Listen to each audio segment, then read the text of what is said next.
And welcome to Trending Tonight, the only show on primetime television where we care to explain the news behind the trend. The top news story today, of course, Co-win. The system is in place, but what exactly is the system?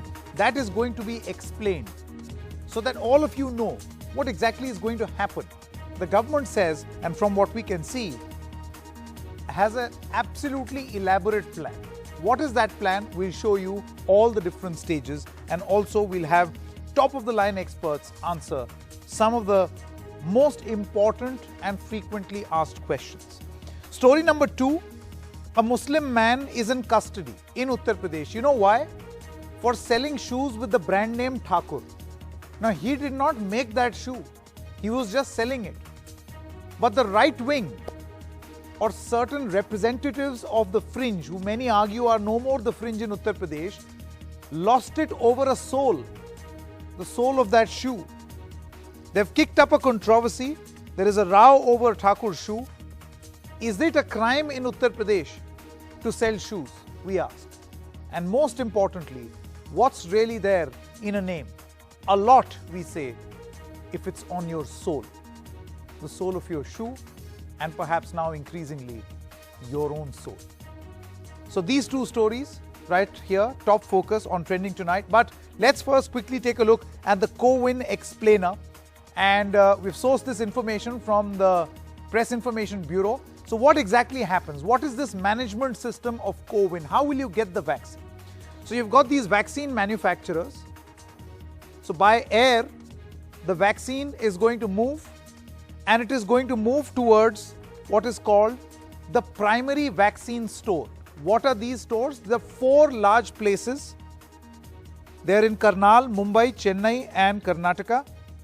Kolkata, beg your pardon. So you've got one in the north in Karnal, Mumbai in the west, Chennai in the south and Kolkata in the east. So they'll be stored. All the vaccines are going to be stored here. Then in refrigerated vans, they are going to be taken to state vaccine centers. There are about 37 in all.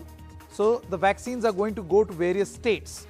From there, in these refrigerated vans, they will move forward and go to district vaccination stores. Right? So you can see that from the manufacturer to 4 hubs, to state center, to district center, and from there, they will go to the primary health center.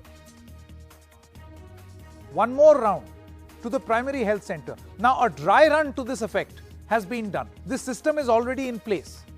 All of these areas have been identified. What is step 2, which is going to begin now that the emergency authorization has come? The next step on your screen right now. So you will have vaccine carriers, like in even smaller quantity, the vaccine is going to be carried to sub-center session site. Now, you can say that this is some sort of a center where the ultimate vaccination is going to take place, right? To that center. Over here, there will be a beneficiary registration, which means that people who want that vaccine will be registered. Now, this can happen online, right, through the Co-win app. Then a session will be allocated. It's all pretty systematic. A session will be allocated, so you will know. You don't have to stand or queue up. You will know when to come. This is going to be decided by the district magistrate. And all of this is available in technology. Then there will be the vaccination. The beneficiary's vaccination will take place. What is the next step? It's not over. It's not like you've got vaccinated and it's all over. The next step is that you will get an acknowledgement SMS on your phone, and there are other ways for you, for the government to know and you also to acknowledge that you have got the vaccine. A unique health ID, which will be a special ID that is going to be created. The next step, which is very important, which was mentioned in the press conference today, a QR code based certificate is going to be issued, and all the subsequent vaccination information will be available in a DigiLocker. And this DigiLocker facility is going to be available to all, whoever gets vaccinated. And then the next stage, and this is very, very important, there will be an AEFI reporting, which basically means that if there is any adverse impact, all of that can be reported. This is all inbuilt into the management system, and all this information shall be available to the government and you as well with the help of a dashboard of reports.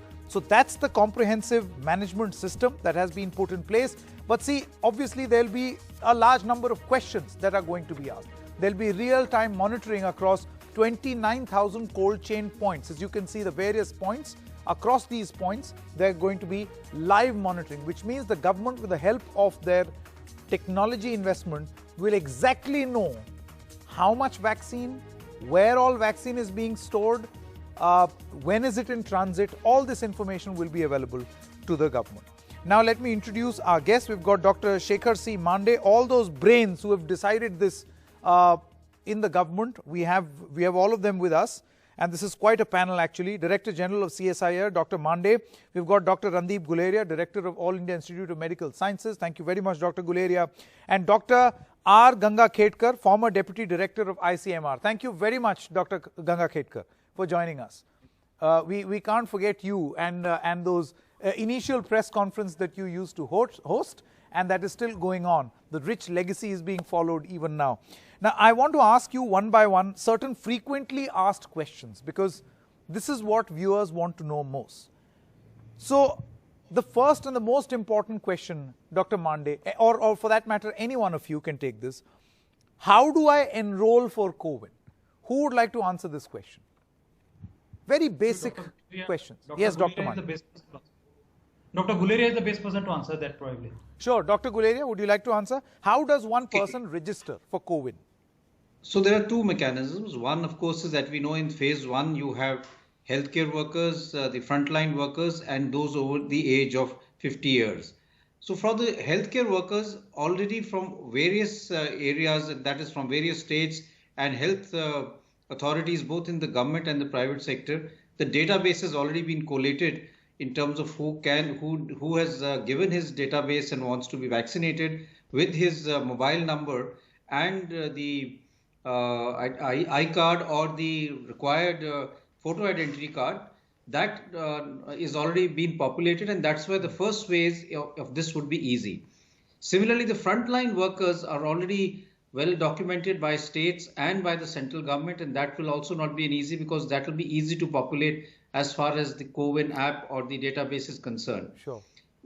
When we come to the second part, which is the challenging part, that is those who are over the age of 50. Correct. One will have to look at a database. It could be the electoral roll census, or it could be any other census that the government has, and that could be uploaded or used as the primary database. But there are people who may get left out of that database. If you are left out, then you can register using any of your iCards, a photo iCard, which could be your driving license, it could be an Aadhaar card, it could be one of the iCard which is issued by any government body, or it could be any of the other accepted photo identity cards. Once you upload that with your registered mobile number, then you will get an OTP saying that it's been accepted and you are registered, and then the same process follows. We have another issue, and that is something that we've been grappling with, and we've come out with some sort of a strategy, that is less than 50 years of age. Yeah. How do you identify comorbidities? And correct. That was actually my next question. Yes, Dr. Guleria. Okay, so less than 50 years, we've sort of developed a group, and I've chaired that meeting, and along with the former DG HS Dr. Garg, and we've had subgroups from cardiology, from nephrology, from disability section, from respiratory section, and we've developed a grid where you can give a scoring system depending on the severity of illness and also depending on what data you have. So if you have a person who has, let's say, diabetes, which is more than 10 years old, and he has, let's say, kidney disease, or he has retinopathy, he gets a higher score and he becomes top of the priority list. If someone has just a recent onset diabetes, which is just on diet control, he comes low down on the priority list. Sure. Similarly, if you have a respiratory disease and you are on long-term oxygen therapy, you're needing oxygen at home, you become top of the priority list. On the other hand, if you have chronic bronchitis, which is very mild, you're lower down in a scoring system, and you must remember that this can be cross-cutting. But Dr. Guleria, you know, an important, you're mentioning very important points. How can people with comorbidities, that was actually my next question, you can put that on screen also. How can people with comorbidities reach out for a vaccine? See, there will be a bureaucratic problem. For instance, how do I prove? And where do I prove that I've got comorbidities? So I'm just coming to that only. Yeah. So what you need to do is any registered general practitioner will look at the grid, just give a tick that you have these comorbidities, and he will certify that, and that again is uploaded onto the app, and then you are again accepted for the vaccination, and Sure. you're given, based on the registered mobile number, you get an OTP, and then you get registered, and you are then duly called for the date for your vaccination. Sure. So it's actually an attempt to be more inclusive rather than exclusive. So Sure. if you have a registered physician who says, yes, this person is on immunosuppressant drugs, he's taking high dose steroids, he's on certain other drugs, which is leading to low immunity, and he has a chance of having severe COVID, with that certificate registration, he automatically gets into that priority list Sure. for being vaccinated. Okay, interesting. Now the next bunch of questions, let's put them out on screen. What is the duration of immunity offered after taking these vaccines? Is a tricky question because it brings in the angle of efficacy. Dr. Mande, I want to ask you this question. What is the duration of immunity? And these are all questions coming in from viewers. Very basic questions that you're going to have to deal with on the ground as you roll this out. And will vaccines be compulsory? These two questions. So the thing is, the duration of immunity is still an open question because the disease is only about 11 months old now, and the first of the vaccines trials that began, the phase 3, sometimes in July or August, that are Pfizer and Moderna. So as of now, we don't know how long the antibody response or even something called T cells, memory T cells, that lasts. And it's an open question, but that will be known very soon. So that will actually decide whether we will need to take the vaccine every year or periodically after a few months or something like that. No, but nonetheless, at this moment, we don't have to assume that. At this moment, you have to take 2 shots, day 1 and day 28 or something like that. And hopefully that will protect us for a long time. Yeah, Dr. Mande, I asked this question on why is it compulsory or not, because many people, and I hope you know this, are still very apprehensive. Not asking you a political question, but there are people who still feel that maybe I should wait a little. Let's wait a little, even among the frontline workers, by the way. No, I think people should be encouraged to take a vaccine because you weigh the options. If you take a vaccine, what? And if you don't take a vaccine, what? And the options are much worse if you didn't take a vaccine. So the probability of contracting the disease is much higher if you don't take the vaccine. So I don't think there should be any doubt in the mind that you should take a vaccine. I don't see any reason why you should not. Okay. Okay. Dr. Ganga Khedkar, I want to bring you in here for the next set of questions. Any adverse reactions to look out for? Suppose I've been vaccinated. I know there is a proper system which is in place, but then people will go home. And then will they be told or informed about what to look out for? Any telltale signs? That's one concern. And secondly, what to do if there are any adverse reactions? Do you think the dire need right now is to also launch this massive information campaign? No, that's right. No, the information campaign is already being launched with respect to even FAQs that are being circulated in different states at this juncture. Now the issue is about the side effects. Now, by and large, one must remember that when you take the vaccine, there will be some local reaction. Now, what do we mean by local reaction? At the injection site, somebody may feel tenderness or pain. Then there could be a minor swelling that may come. There could be people who may develop fever. There could be people who may develop fatigue. But these are mild transitory symptoms.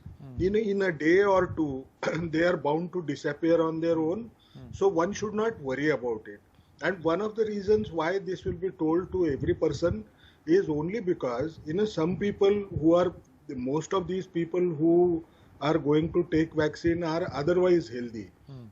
So when you provide vaccine, if they feel that there are some side effects that are seen among them, some of them may feel that perhaps taking this vaccine is likely to induce fatigue. Now, if I go for the second time, perhaps I might find that this would increase dramatically. So why should I take second dose? No, one should not do something like that. So one must know the side effects that tend to come, watch for those side effects. If there is an excessive fever, then in those cases one may take paracetamol as a tablet, which will be told to all these individuals. Now, do you need to look for additional evidences of side effects? Currently, whatever data we have, there is no reason for people to panic and say that there could be some severe side effect that you might notice once you go home. But any abnormal symptom that they have, they should come back to the health facility, inform them.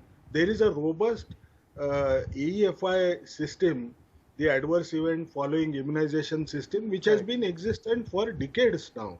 Now that system is used to not only record, treat, but also ensure that finally this would be reviewed by a larger group of people, and they will inform to their higher authorities. So there is no reason to fear that there will be some adverse event which could be difficult to handle.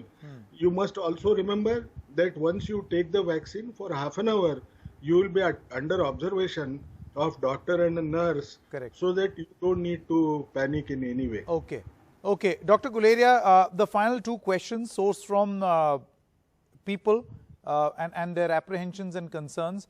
The next two questions are, number one, when will kids get vaccines? Do they need to be vaccinated? And number two, how much will the vaccine cost? And I think this is a very important question, Dr. Guleria. So currently we don't have enough safety data as far as children are concerned. And as most trials, when they are conducted, two groups are sort of done later on, and that includes children and pregnant women. Luckily, in both these groups, COVID-19 causes a very mild disease. But still in children, one would like to vaccinate them because we know children will go to school. Some of them would get infected. And if they carry the infection home, then they can cause the infection to their parents, grandparents, or people with comorbidities. Currently, there are trials going on to see the safety and efficacy of these vaccines in the younger age group in children. And hopefully, sometime this year, we should be able to start vaccinating children also once we have data that it's safe in them and can be given. So I think it's not going to happen upfront in the first phase, but as we go along, we may have a situation where it will become part of the immunization program as far as children are concerned. The cost of the vaccine is something which is will depend on what is decided by the regulatory authorities. As of now, in phase 1, as far as I can make out, the vaccine would be provided by the government free of cost. Sure. All right. I guess this is news you can use coming from the top minds who are directly dealing with planning and execution. Thank you very much to all of you, all gentlemen, right here, and giving all the information that people need. Thank you very much, Dr. Ganga Khetkar, Dr. Guleria, as well as Dr. Mande. Story number 2 on Trending Tonight, and this is also very important. A Muslim man is in custody. Why? Because he was selling shoes with a brand name called Thakur. Now, he's not the manufacturer. And last heard, unless of course there is some emergency ordinance, selling a shoe by that brand name is not a crime under the Indian Penal Code. But there are people who are losing their cool or losing it over a soul. Let's quickly listen in to what exactly happened, and also what the family members of this man who has been arrested by the Bulandshahr police, and no explanation offered, just arrested. He's not the manufacturer of the shoe, he was just selling it. Is it a crime to sell a shoe with that brand name? हम लोगों का नाम है Thakur footwear company, firm का नाम है, company का नाम है। हम कभी भी किसी भी फुटवेयर में ठाकुर नाम नहीं लगाते हैं। हम लोग मशहूर हैं ठाकुर के नाम से, लेकिन आज के दौर हम लोग उसमें लिखते हैं, शॉर्ट फॉर्म में लिखते हैं TFC। उसकी फुल फॉर्म है ठाकुर फुटवेयर कंपनी। क्योंकि हमारे जितने भी कस्टमर हैं सब ठाकुर हैं और हमसे बहुत प्यार करते हैं और हम उनसे बहुत प्यार करते हैं। हम कोई भी ऐसे काम नहीं करना चाहते कि कहीं भी किसी को कोई आहत पहुंचे। ये किसी ने बदनाम करने की कोशिश की गई है और कुछ नहीं है। So the person you were hearing is actually the owner of a company called Thakur Footwear Company. This is a decades-old company in Uttar Pradesh which sells shoes by the name Thakur Footwear. They're the owners. Now, obviously the owner says that this is not my brand. But the point is it a crime more so in Uttar Pradesh, to sell shoes? And when has branding or a shoe brand such as Thakur become a crime? Is it a crime just yet in Uttar Pradesh? We've got former DGP of UP, Mr. Vikram Singh, now joining us. Good evening. Good evening, Mr. Singh. I'm not going to get into your caste before you answer this question. But as a former DGP, what would you have to say about the role of the police? I mean, you know, people, fringe groups who are no more the fringe as is evident, will do what they have to. But obviously one expects of the police that they will not give in. Here the police not just gave in, they have become the perpetrators themselves. Mr. Sanket Upadhyay, my caste or anybody's caste is not relevant in this context. What is relevant is the application of rule of law. The police are way off the mark in this case because they've registered a case where no case is made out. Not only a case is not made out, I think they worked under tremendous pressure and went on a tangent.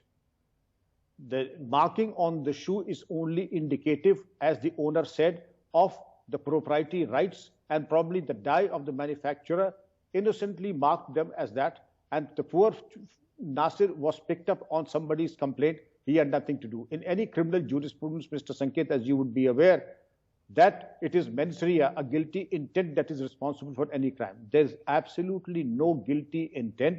And I think the police went absolutely overboard in registering a case under 323, 504 and 153A of the Indian Penal Code.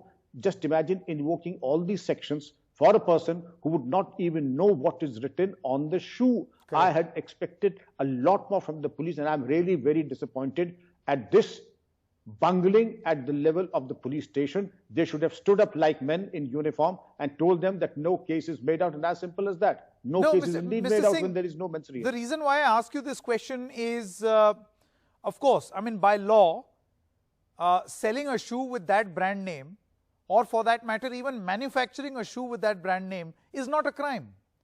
So to press these charges, what is this an attempt of?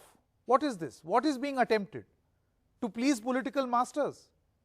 Sanket, I think the local police did not have it in them to oppose or disagree with those who had come with the FIR.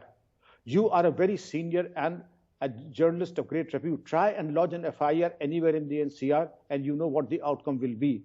And here you have something as nonsensical as this, and the police do not have it in them to refuse lodging that FIR. And even if they did lodge an FIR, I would have been very happy if they had expunged it in the next 2 minutes and not arrested Nasir. They not only registered the case, they did not expunge it, and they also arrested Nasir. And I believe he's still in police custody. The tragedy adding a new dimension. And the Bulandshahr police is offering an explanation. They said that we have done what we have because we were in charge of law and order. The law and order is not impacted. I am a Thakur, as you know. It's not that it is relevant. It is just not relevant. And absolutely, I am not incensed. It doesn't impact my feelings as a Thakur. Not that it is relevant. But at the same time, I would say it does not affect anybody. It is just an innocent act of marking the brand name of the factory on the shoes. What did they expect? To mark somebody else's name. It is the factory's and their business establishment's name, and they stamped it appropriately. And I think this is a business practice. It's a different matter that the name of the factory also reflects the name of a community in India. That just does not cut any ice as far as law is concerned. What needs to be done, Mr. Singh? Last comment, because, you know, it's not going to stop with the shoe. It started with an ordinance, with some people being picked up because of the ordinance. Then we saw this caste angle play out in Hathras. Now it's a shoe. Tomorrow it will be a comb, a pair of scissors. You know, I mean, the list goes on. Spectacles, tie.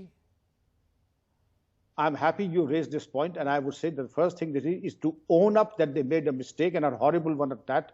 They should expunge the case immediately, release Nasir immediately, and say sorry with a capital S, and not be whistle in the dark like any schoolboy trying to imagine things that do not exist. If no crime has been made out, they should be men enough to expunge the case and say sorry to Nasir.